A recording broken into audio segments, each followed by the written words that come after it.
Well, hello, and welcome back to Supposedly Fun. My name is Greg. I am here today to do a reading check-in for the month of June. So far, my original intent was to make this a Friday reads, but I'm filming on Friday, and I'm probably just going to publish it on Saturday. So it is what it is. We are midway through, a little more than midway through the month right now, but I wanted to kind of check in. If you follow along, you know that I set myself a TBR for the month of June. Basically, every June I try to read LGBTQ books with authors who are part of the LGBTQ community or stories about LGBTQ people. This year, I decided to focus on Black queer voices and authors and stories, and that is what my mission statement for this month. I will link the TBR video down below if you would like to see what the total books that are on it. I'm only going to cover the ones that I have read or am reading so far.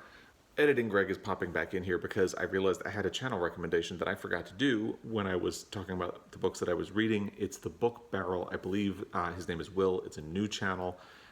Definitely recommend you check this one out. I have enjoyed, he's only done 4 videos so far, but I've enjoyed the 4 and the way he thinks about the books he is reading.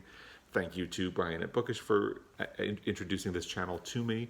I discovered it because he mentioned it in one of his recent videos, and I think you should check it out as well. I think this is going to be a good channel. So, the Book Barrel, I will link it down below. Really quickly, the only book I am reading that does not fit that brief is My Father and Myself by J.R. Ackerly, which I forgot to grab, and I'm not going to go get it right now. That is a buddy read with Sean the Book Maniac. We had started it last month and continued it into this month. So I should be finished with that book by the end of the month, and I'll have thoughts for it then. So I have finished 2 books, and I have a bunch of things ongoing. Let's talk about the 2 briefly.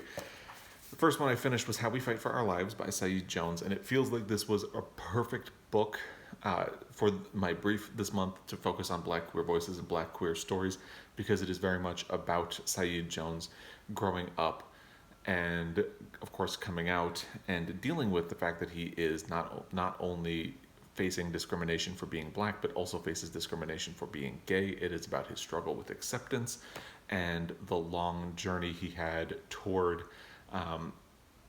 not hating himself, basically.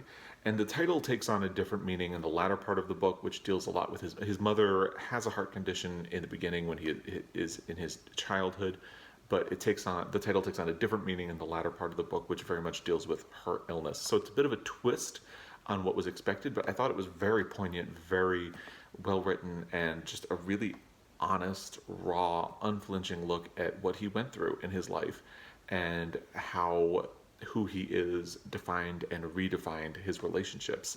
I would absolutely recommend it. I think it is a great book and perfect for this month. It kind of set the tone for the whole thing, which is what I was hoping it would do, and it really knocked it out of the park. It is a slim volume. I ended up actually listening to this on audio. The audiobook was available through Scribd, and Saeed Jones reads it. I think he does a great job. But if you don't have access to the audiobook, the book itself is really great. I've seen this pop up on a lot of other channels for this month, especially because it does meet that dual brief. It's a queer book, but it's also a book that features Black voices in America, and it talks about discrimination.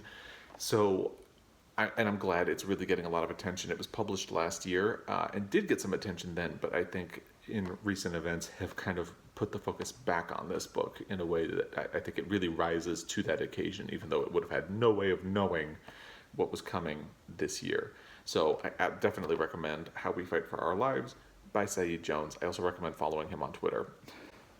The next book was Speak No Evil by Uzodinma Iweala. This is a book that I had purchased last year, hoping to get it in my TBR for last June, and obviously did not get around to it. So I had put it on my original TBR for June that I scrapped, and it was, I think, one of the only books that stayed when I redid my TBR to focus on Black voices and Black authors and Black stories.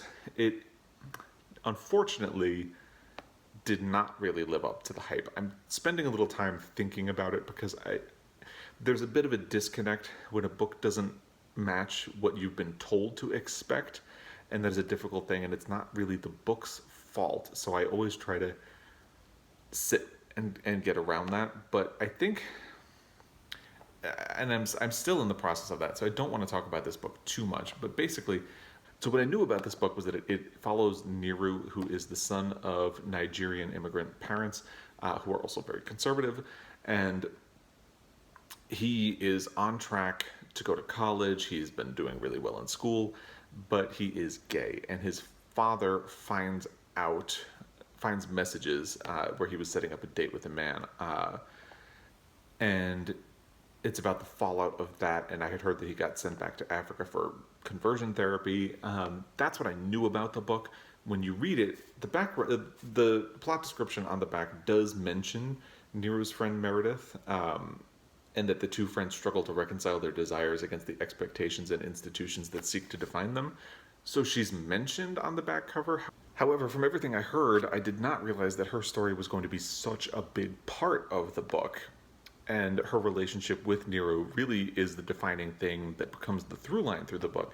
And this is where that expectation versus reality comes in. I was really expecting Nero's story, and it's Nero and Meredith's story, not Nero and his father's story, or even just Nero's story.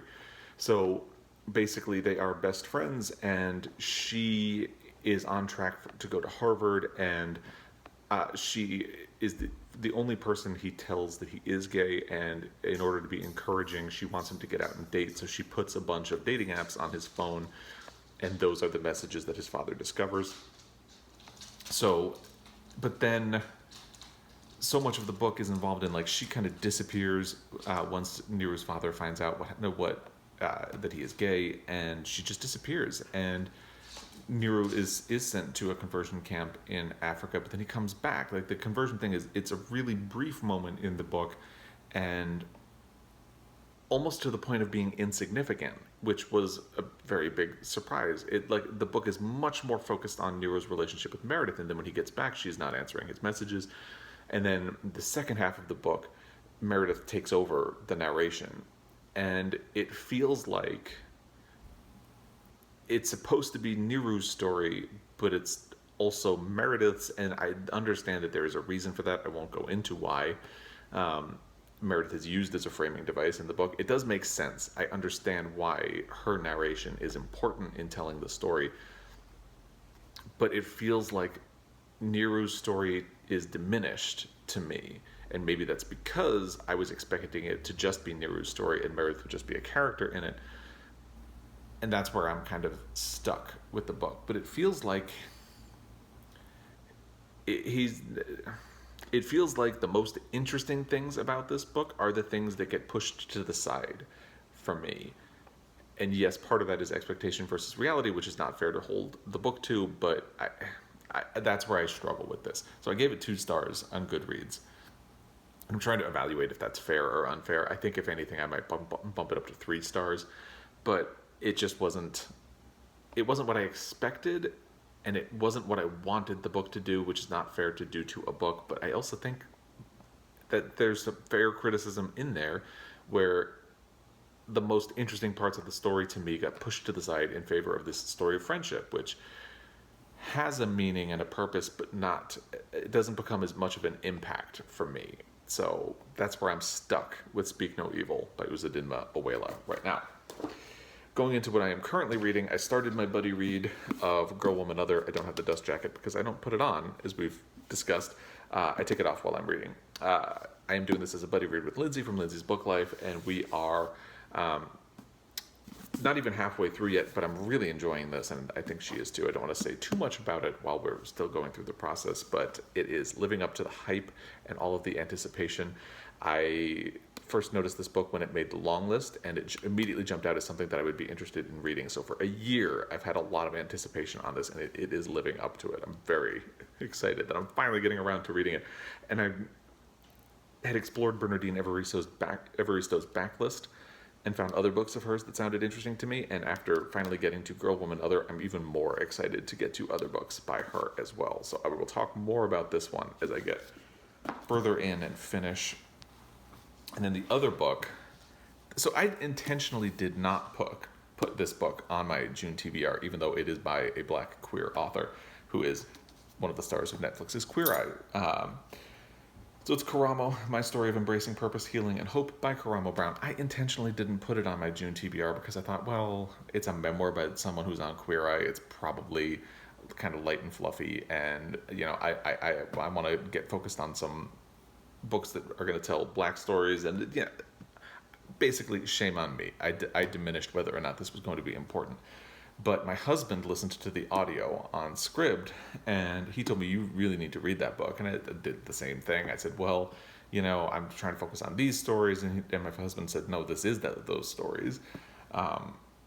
So you should read it. So I am. And he's right. I'm only maybe a third of the way into this book, and it's so interesting. He talks about the judgment he got because of his name as a child, and how he even went by a nickname to make himself less of an other because of his name. He talks about colorism, from treatment from white people and treatment from other black people who would judge him and his sister based on the difference in their skin color. And then he deals with the judgment that he gets as a queer man coming out, all in the first third of the book. It's been a very interesting, surprisingly deep ride, and shame on me for thinking that this was going to be a shallow memoir. So often celebrity memoirs are really shallow, very superficial, don't get into any kind of deep, real, or raw emotion, and for that reason, I tend to judge all of them. And I kind of expected that this was going to be more of the same. So I'm really glad that my husband said, no, put this on your TBR, and encouraged me to do it because I'm really enjoying it so far. And I'm glad that I got pushed past that misperception about what this book would be. So looking forward to finishing this and Girl, Woman, Other. And I have all of the other books on my TBR to get to. The only one that was not part of the brief for my June TBR was the Larry Kramer book. I'm still wanting to get that in, and The Women of Brewster Place. Those are probably the two that I'm going to prioritize the hardest off of the TBR. Also Blackbird by Larry Duplichan. I think those three I'm definitely going to try to get in. So if we look at it, I've finished 2. I have 3 in progress that I should have absolutely no problem finishing by the end of the month. That's 5 books, and then I'm going to prioritize those other 3 books to try to get in as well. And we'll see how that goes. But I would love to hear how your June reading has been going so far. If you have any thoughts about any of these books, if you particularly speak No Evil, because I'm still very, very much struggling with my reaction to it, and trying to interpret what that means and if it's fair. So if you've read this, tell me what you thought and if you think I'm being fair or unfair. And anyway, if you've followed along, thank you for that. Thank you for your time watching this video. As always, it is very appreciated, and I will be back. Until next time, happy reading.